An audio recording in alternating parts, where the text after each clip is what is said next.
ফলতা নির্বাচনে কেন প্রচার করলেন না অভিষেক বন্দ্যোপাধ্যায়? রাস্তায় এসে আন্দোলন করুন বললেন শ্রমিক ভট্টাচার্য। দিল্লিতে রয়েছেন তিনি, সেখানে তিনি বলেন অভিষেক বন্দ্যোপাধ্যায় বাড়ির বাইরে বের হয়ে দিল্লিতে এলে তাকে বিমানবন্দর পর্যন্ত পৌঁছে দেবে বিজেপি। আমরা বলেছিলাম প্রয়োজন হলে আমরা গ্রিন করিডোর করে দিচ্ছি।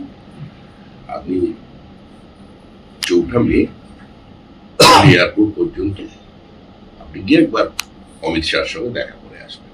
আপনি অমিত শাহকে দেখতে চাইছিলেন, ব্যাকুল হয়ে উঠেছিলেন অমিত শাহকে দেখবার জন্য 4 তারিখ দুপুরে।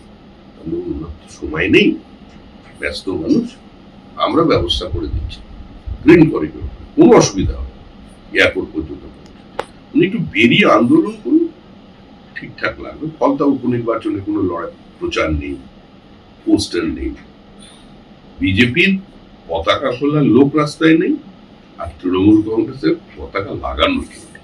দিল্লিতে শ্রমিক ভট্টাচার্য বলেন বাংলার বিজেপি সরকার খেলামেলার সরকার হবে না, এই সরকার হবে জনগণের সরকার।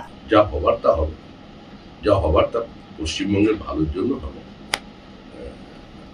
ঘোষণা সর্বস্ব সরকার হবে না, খেলা মেলা উৎসবের সরকার হবে না। যে সরকার হবে হয়েছে সেটা ইতিবাচক দিক নিয়ে হবে। এই সরকার পশ্চিমবঙ্গবাসীর সরকার, এই সরকার পশ্চিমবঙ্গ রাজ্য সরকার হয়ে কাজ করবে। সূত্রের খবর শ্রমিক ভট্টাচার্য আর শুভেন্দু অধিকারী দিল্লিতে গিয়ে বাংলার মন্ত্রিসভা নিয়ে কথা বলেছেন। শ্রমিক ভট্টাচার্য বলেন এ নিয়ে এখনই আলোচনা হবে না। ব্যুরো রিপোর্ট, পূবের কলম ডিজিটাল।